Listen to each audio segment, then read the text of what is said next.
While London and Berlin grab headlines, something unexpected is happening in Barcelona. Barcelona is a talent magnet in this moment, no? And I think this is a city where international talent decides to live. But here's the shocking reality investors are missing. Less than 1% of them were located in Barcelona or, let's say, Spanish ecosystem. The timing couldn't be more perfect. The entire startup landscape is shifting. Innovation is moving from the traditional internet and software to the deep tech. Barcelona is a well-known space for top research institutions, no? Especially in life sciences and AI. And now geopolitical forces are reshaping where the world's best talent chooses to build. I think that we are seeing a very, very interesting momentum in Europe. So I'm very bullish and positive. This US-EU battle is a big opportunity for Europe to attract. So how do you tap into this hidden goldmine of opportunity? With Barcelona, scout locally and connect with the pan-European specialized funds. Don't miss Europe's next deep tech capital while it's still under the radar. If you join to Barcelona, please speak me. How is a city known for beaches and Gaudi quietly becoming Europe's deep tech powerhouse? Join us as we sit down with EUVC to uncover why the smartest founders are betting their futures on Barcelona and how you can get in before the secret's out. Before we start the show, a quick note. If you're building or running a fund, you know it takes the right partners. At EUVC, we only work with sponsors we truly believe should be part of your tech stack. Please do take a moment to hear about them. And if you do, reach out, mention EUVC. It's the best way you can support what we do. Thank you so much. First up, Ace Alternatives. Every fund manager needs clean operations behind the scenes. From fund admin to tax and compliance, Ace handles it all across VC, PE, private debt, and real assets. They're trusted by some of the best investors in the world, and if you want peace of mind and a scale-ready back office, Ace should be part of your stack. Finding deals and managing your portfolio is at the heart of running a fund. Synaptic helps you discover startups before others do, and Portfolio IQ keeps your portfolio data sharp and ready for LPs. Together, they're essential tools for modern fund managers. When it comes to legal, you need a team that truly knows venture. Haynes Boone supports LPs, GPs, startups, and scale-ups across the full fund lifecycle. Smart managers make Haynes Boone part of their stack. We have two at EUVC. Tech Barbecue. Oh my God, who doesn't love barbecue? Europe's startup scene meets the loudest, friendliest family reunion ever at Tech Barbecue. From Nordic founders to global VCs, this is where ideas catch fire and relationships get real. If you're building or backing in Europe, Tech Barbecue is where you want to show up. And hey, if you've got a big fun announcement coming up, want to hit the headlines, or just want to tell your story out, do reach out to us because we'd love to help. And we've got some killer partners to help you get in the right media places. They've helped us land Bloomberg, CNBC, Financial Times, Forbes, and many more for the EUVC Summit, and we'd love to do the same for you. This was their finest hour. Tear down this wall. It's more than just an alliance. This is a union of values. Let's start acting. This show is not investment advice, and the hosts of this episode may be invested in the funds and companies featured. Welcome back, everyone, to another episode of the EUVC podcast. As you know, we try and connect and champion the European ecosystem, and we're definitely doing the same thing today because we're talking to Carlos Trenches from Masia, or as you also might know him from Aldea, and we're going to dive into how this intersection work between Masia and Aldea actually works. And then, of course, we're going to dive very deep into Barcelona as it's becoming a much stronger startup hub, both for deep tech and, of course, also other spaces. Carlos, welcome to the podcast. Thank you, Andreas, and thank you for inviting me. Let's start with the genesis of Masia. You're catalyzing the Barcelona startup scene. Tell me everything about why you think that Barcelona is the right place to be right now backing founders. First of all, a disclosure, no? I'm a proud Barcelonian born, no, and raised individual, so very proud about the city, no. But I would say that I've been involved with the innovation ecosystem and the investment side for 20 years. So I was lucky to become an investor with the largest financial institution in 2004 and start investing in this ecosystem when no other private capital was there. Today, 20 years after, the Barcelona ecosystem is transformed. No? And I think that this is the main reality. And I would say that three things makes Barcelona in this moment a very attractive city. So on one side is, as I mentioned before, the ecosystem has been maturing very, very fast. And it means that in this moment, we have around 80 to 100 individuals that were first-time entrepreneurs that raised money, built well-known companies, sold these companies, and these people are restarting again and rebacking the new generation of founders. So people like Oscar Pierre, the founder of Glovo, people like the founders of Preval doing other things. So I think these individuals are building new generation of companies with a global mindset, with a larger experience. This is one thing. The second thing is, parallel to that, in this moment, the innovation is moving from the traditional internet and software to the deep tech. And in this case, Barcelona is a well-known space for top research institutions, especially in life sciences and some deep tech things like AI. In Barcelona, for instance, there is the Barcelona Supercomputing Center that is one of the largest facilities for AI in this moment in South Europe. I think that these technologies today are ready to the market. And in this moment, there are a lot of experienced entrepreneurs partnering with these institutions, trying to build things. And I think this is the second very interesting thing happening here in Barcelona. But the third one that for me is really, really interesting is that Barcelona is a talent magnet in this moment. And I think this is a city where international talent decides to live. And in this moment, it's attracting two different kinds of talent. On one side, young individuals eager to join startups. I would say 25 to 35 individuals joining scale-ups. But complementary to this, especially the last 18 months, what we've seen is a big amount of second-time, third-time founders that decide to relocate to the city and build totally or partially the new companies from the city.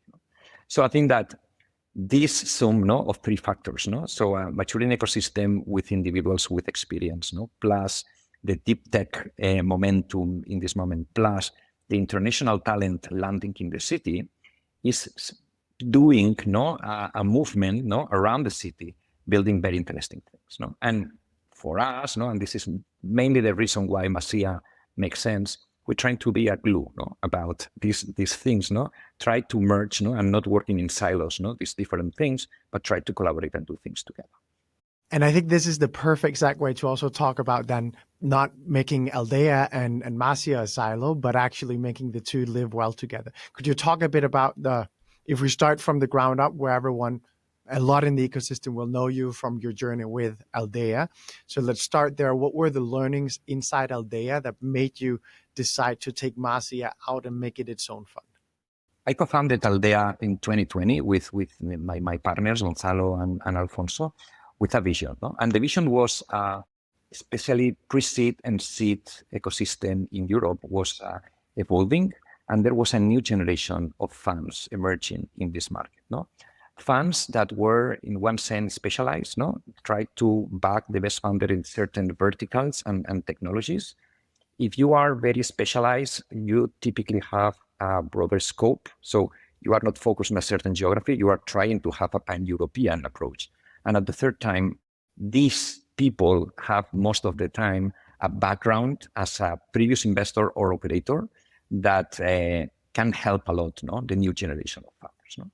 So when we launched Aldea, we saw that these new funds were emerging managers. And as emerging managers, they have a difficult time sometimes fundraising, because they have a lack of track record, small funds, and other things.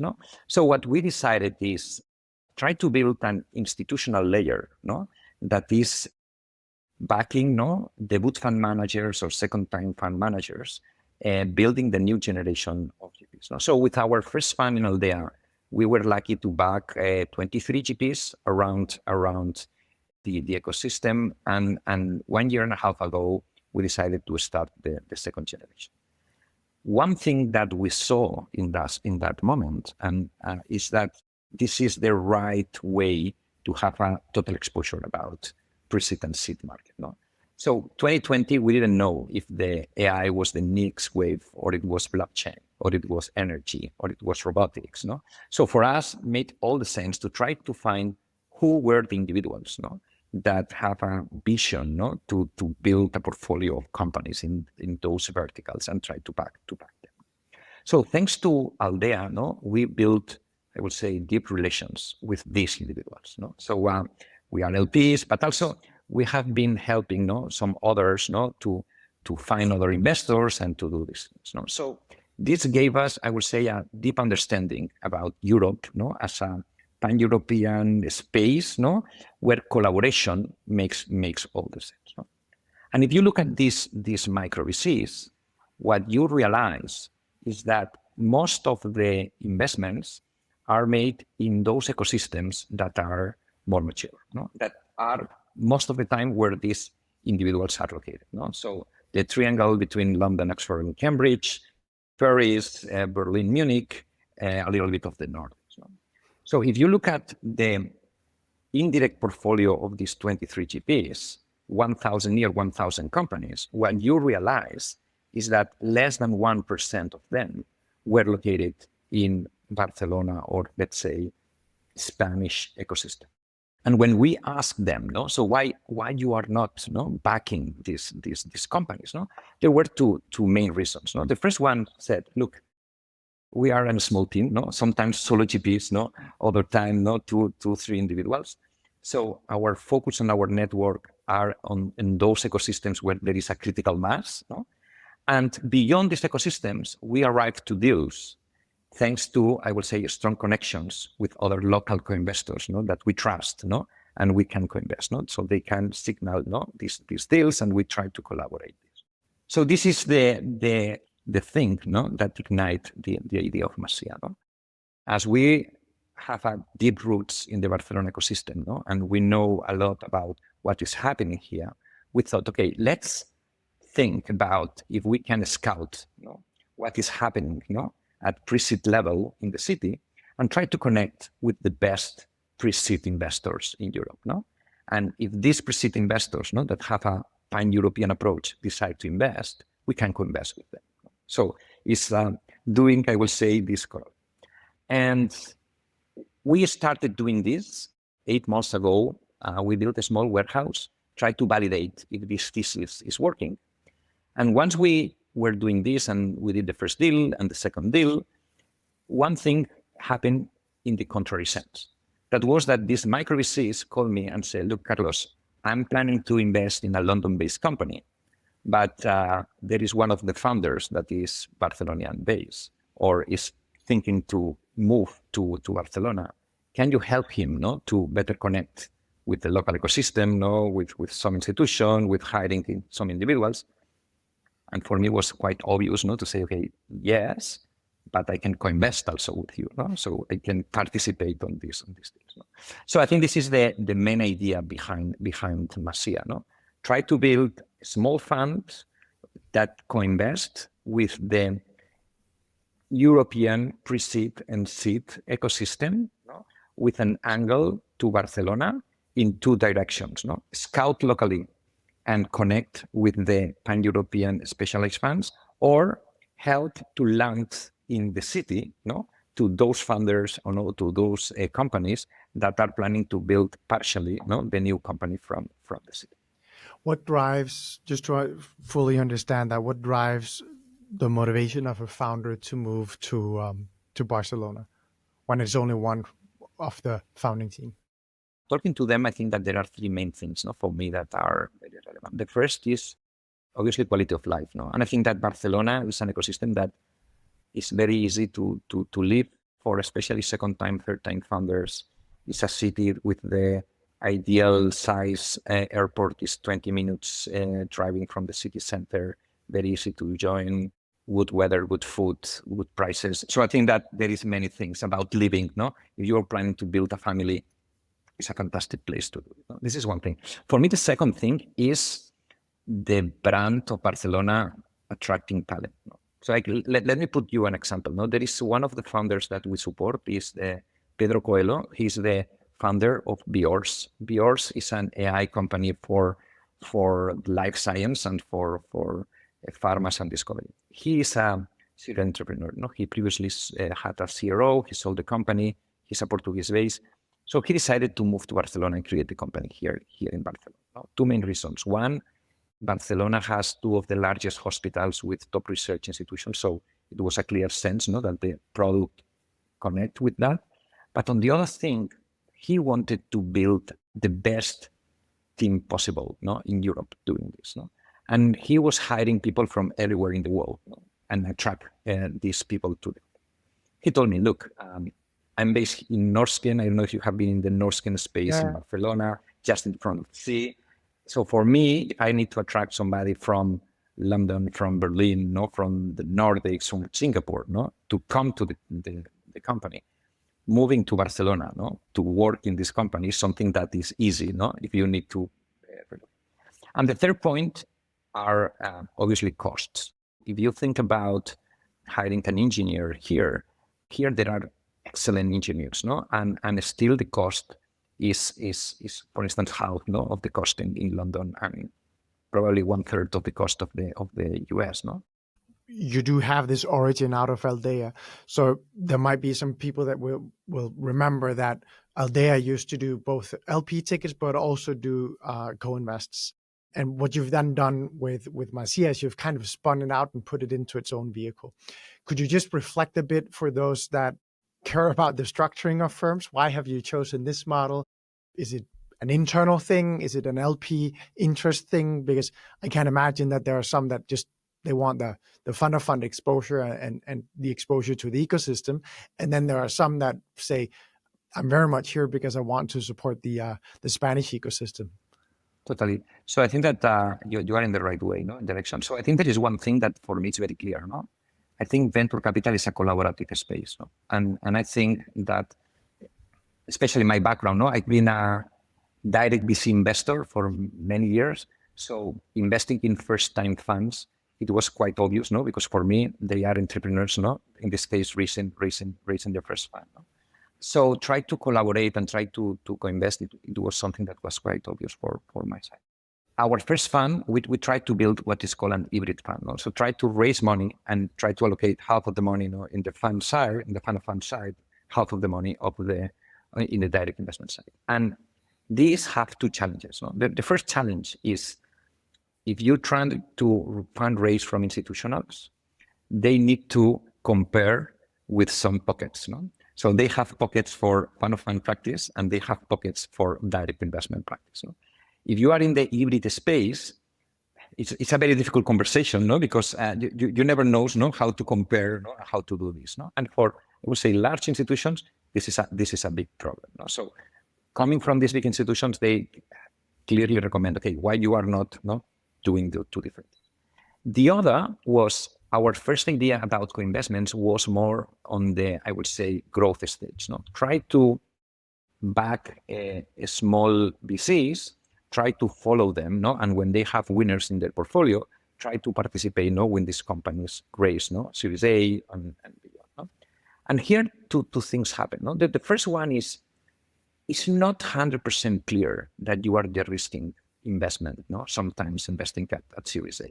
Some companies starts other kind of risks, and I think you are building a product that have, I would say, a very clear risk profile with the fund of fund practice. No, so introducing direct investment, no, is introducing a higher risk. Second is a question of timing. No? So the companies that you are backing, no, you are arriving from the fund of fund practice have no time to mature, no, to become, so to say, no, in the same vintage, no, that you are having on the funds. So when we think about, okay, second generation of funds, we clearly saw, okay, Aldea needs to be a fund of funds. You know, this is something that we did really well. I think that the group of VCs that Aldea back is amazing. And I think that we are very, very, I would say, proud of partner with them. And when we thought about, okay, try to think on the co-investment, we clearly saw this angle, no? Not co-invest on the growth, but co-invest where we can add value. And where we can add value is try to be the partner in South Europe, no? And the partner to help them to invest in an ecosystem that is undervalued, but that will be important, no? And this is the role. And finally, for Masia itself, no?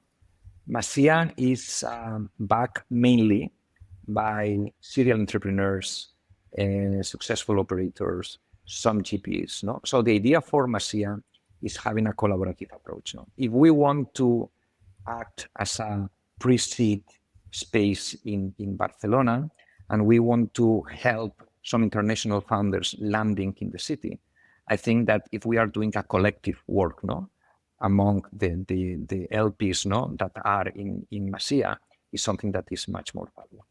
If I were to put you on the spot here and ask you to draw out some of the core learnings for the VCs that are listening in that want to nail collaborating best with their LPs around co-investing, what would you say are the top things to remember? First of all, it's difficult to co-invest. No, I think that one of the, I would say, big learnings is on paper, everything is very clear. So, okay, micro VCs have a portfolio, and some of these companies will raise money. No, sometimes you are focused only on pre-seed and seed. This company is raising Series A, Series B. You have a percentage to allocate. Yeah. You try to open to your LPs.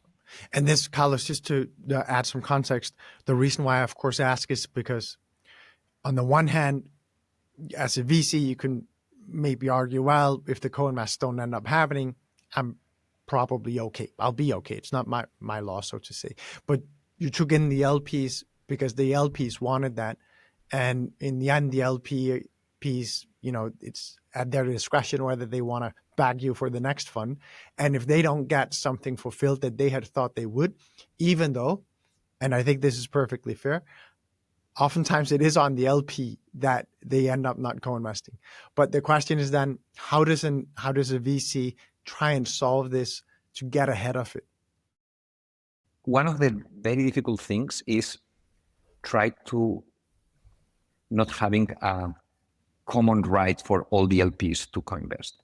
And I think, and I know that this is difficult to implement, no, but imagine that you have LPs that have some experience in certain industry, or other that have a more financial approach, and others that have another approach on certain industry. So what should make sense is to only introduce, no, this growth opportunity, no, or to this co-investment opportunity to the right LP. That LP that, okay, understands the industry, no, have the willing to invest and is able to move fast, no, to do that, no. The problem is that when you are building a fund, no, and you are signing letters and these kind of things, and there are some people, no, that are asking, no, the same rights, no, and other ones, no. This is something that is very, very difficult to manage, you know? But at the end, what really happens is only few deals receive the kind of co-investment that people think. And one of the big examples is the IEF. No? So IEF, if any fund have IEF, no, most of the time they have the right to co-invest. How many deals IEF did, no, with this co-investment right? No? And I think these are this kind of challenging things. For this reason, I find much more interesting to co-invest in this case with Masia presidency, because we are in the same line. No? So we identify deals, or we co-invest deals, no, in the same momentum. No, we are 100% aligned with because we co-invest with the same valuation, no, with the same strategy, and also both we can add value, no, in this case to the company. No? So here we see a more aligned, no, things than more a financial, I would say, perspective, you know, that you can have investing after. No? Can I ask you a question about structuring? Oftentimes you'll see small VCs build a model where they kind of have the pre-seed seed VC focused on doing, so to say, the batching of risk assets. And then as you do the follow-ons, you offer SPV solutions in different ways to your investors. From an LP angle, what has been your thoughts on that? How often did you see it? When did you see it done well? When did you see some people say, well, you don't get anything on that vehicle because, you know, you took the risk, you're already getting the management fee. Maybe you can get a small carry. I've even heard some people not even getting carry. What's your take on this? It's a very different business to pick companies at pre-seed and help them, no, moving from pre-seed to seed and maybe to Series A, to decide to invest in Series A. No? And I think this is not every GP understands, no? And this is the first point. The second point is, and as I mentioned before, people tend to think that if you are a VC that are inside the company, you have insider information. Most of the micro VCs have not a board seat in these companies, no? So obviously they have some vision about how the company is advancing, but sometimes they have this collaborative approach, no? So they have a call every quarter or every 6 months, no, with the founder. So there is not a clear, I would say, advantage, no, to have an insider information about what is really happening inside the company. No? And the third point is what typically is called the adverse selection. No? That is, I'm not sure that those deals offered to co-investments are the best deals that are in the portfolio, because maybe they are totally oversubscribed, no? And sometimes even the seed investor have no pro rata right, no, to address, no? So I have to say that it's a very difficult business. Where I see that these SPVs are working quite well, no? I see this in those funds that are built in a more collective way, no? So where they have LPs that try to be involved, no, in following, no, the companies that the seed investor is doing, no. There is a small fund in the US that I know very well that is called Transcend. They are focused on EdTech. No, they raised a concept fund. It was a 1 million and a half, no, and they had mainly individuals and people from the education space as LPs. So they scout opportunities, they invest from the fund, and they try always not to put 1, 2, 3, or 4 of these LPs, no, trying to help these companies, no. And when this company, raised the following round, no, they created the SPV, no, and the people that invest in this SPV most of the time were those individuals, no, that were involved in this company. So I think that SPVs, if you are able to connect before the event, no, with the LPs, maybe work. Other than that, it needs time. It needs an analysis. No, it's not an obvious way to do it. I want to ask you before we close, and I of course also want to let you tell me if there's anything that you feel that we should cover more. But I'd love to ask you, from having done all the work at Aldea, looking at all the funds and so on, where do you see the ecosystem moving when you look at all of Europe? I think that we are seeing a very interesting momentum in Europe. So I'm very bullish and positive, no? And I see here 2-3 trends that are very relevant, no? The first one I would say is this US-EU battle today is a big opportunity for Europe to attract talent moving back to the continent, no? And this, I would say, can apply to both founders, individuals, but also investors, no? Last week we had a Aldea's Day in Barcelona, no? We back First Commit, no? First Commit is a blockchain fund in Estonia, and the founder was an Estonian guy building all the career in the US, no? And he decided 2 years ago to move back to Europe, no? With all the network in the US, with all the experience in the US, not to back the European founders and connect them. No? So one of the things that we realize today is there is a big movement of global entrepreneurs building things from Europe, no? And on the VC side, I see some GPs, no, building these things, and I think this is very interesting. This is one thing.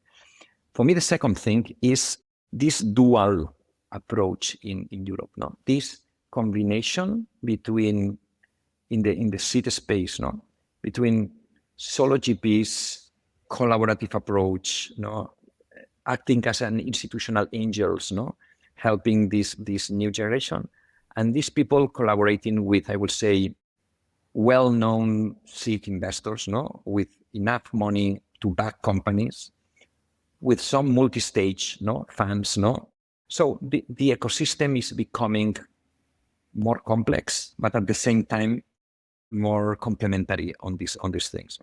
So trying to have exposure, no, to the different pieces is something very interesting.